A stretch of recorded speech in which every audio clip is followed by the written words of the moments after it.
Well, good afternoon or good evening. So, time of year, it's now springtime.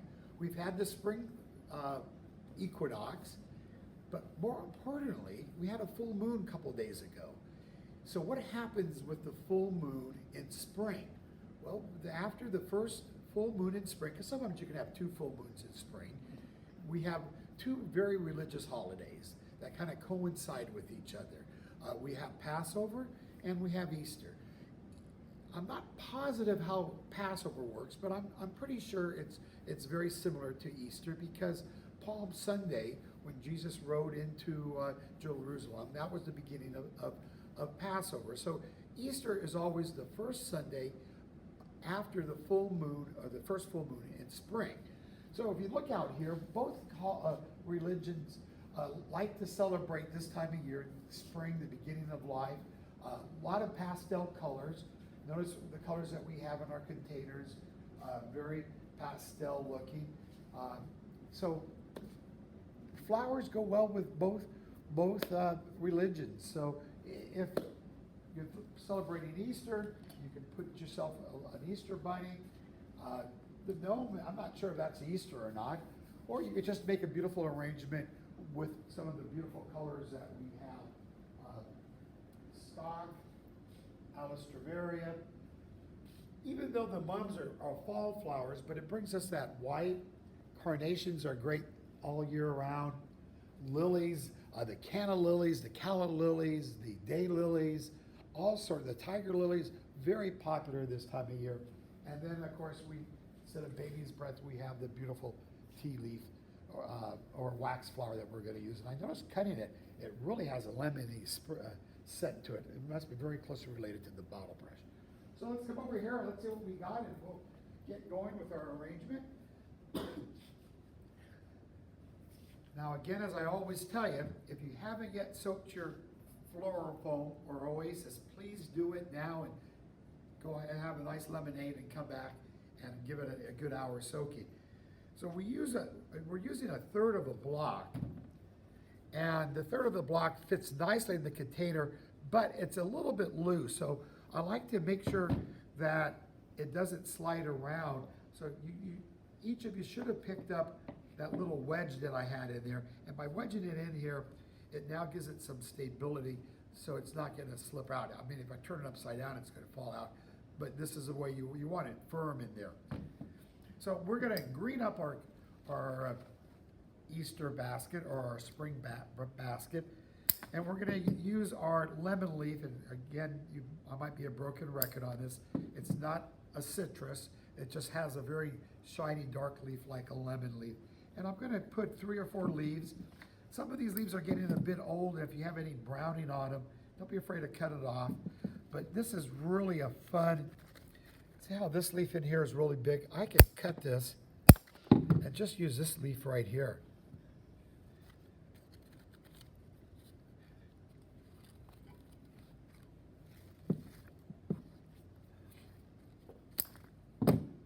So the lemon leaf is nice and large, and it's going to really green up the container. Here are some of those brown leaves I was telling you about in here. If you hide it, or just look at here, see I got this good piece in here, and I have plenty of lemon leaf, so I'm not going to worry about it. Then I think we should be able to get away with 2 nice fronds of the leatherleaf fern. And I'm going to again put one on each side, and you see how it softens up the lemon leaf. If I was a leprechaun, this is where I would want to be. Well, that's the wrong holiday, right? That's St. Patty's Day, which is also a spring holiday.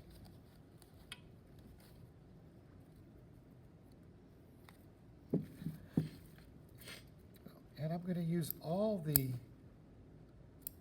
fern.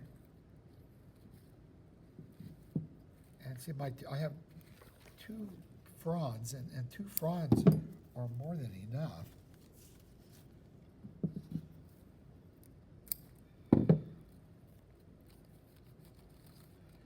And I've seen sometimes florists or people who work at a flower shop, they may green up 40, 50 arrangements and just do all the greening up first. All right, the first flower we're going to use are the carnations.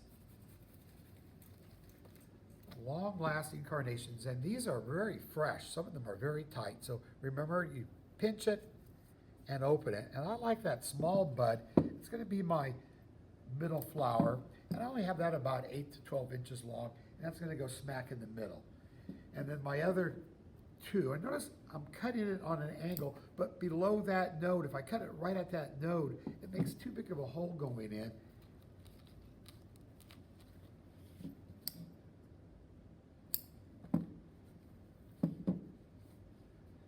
And I have a nice line. The next flower is stock, very, very fragrant.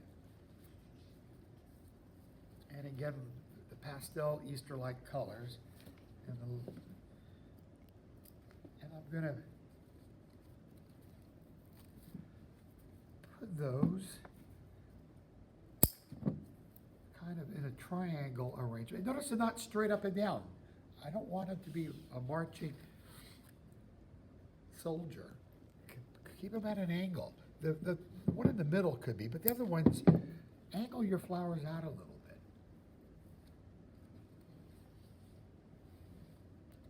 Then with the chrysanthemum, I got a hole here, and these chrysanthemums, when I bought them the other day, they came right out of the box. They weren't even trimmed.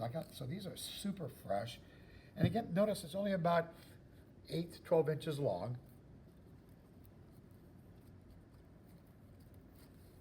And see how it nicely fills up that hole. And then I have this extra little piece in here, waste not, want not. And I can add that into the oasis in here. The Alistomeria, long-lasting lily. I'm going to cut those bottom leaves off just so they're not.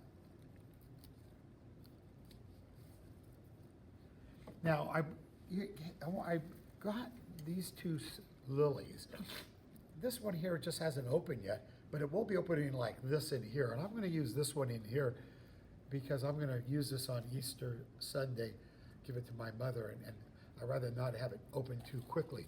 But I do want to point out, on the lilies in here, these are what we call the stamens, and the stamens are full of pollen. You may want to take those off, and notice, look at my fingers, how they're turning a little bit orange. Well, if you have a nice tablecloth or something nice, sometimes they'll fall out and stain. So especially the Easter lilies are really particular on that. If you have, go ahead and take those stamens off, and as it opens up, you can take off the other one. So let's go back to the one I'm going to use.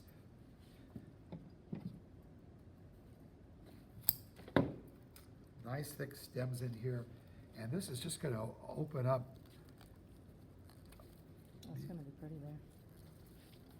Beautifully. See how full that's already getting? And then we have the wax flower. As you guys know, who you probably heard me before, I'm not a baby's breath fan, but this wax flower adds a nice filler. Gives it, again, a nice color. It's long lasting. And I'm cutting them up in little sprigs.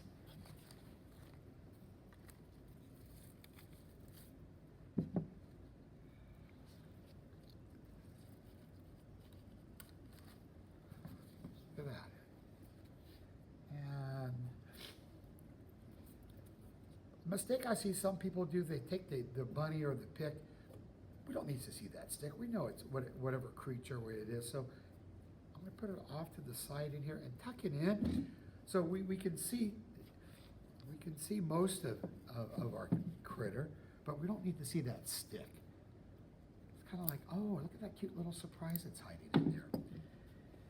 And depending on your taste, this one really doesn't need it, but I'm going to make it look like an Easter basket. Well, what's an Easter basket without a little Easter grass, right?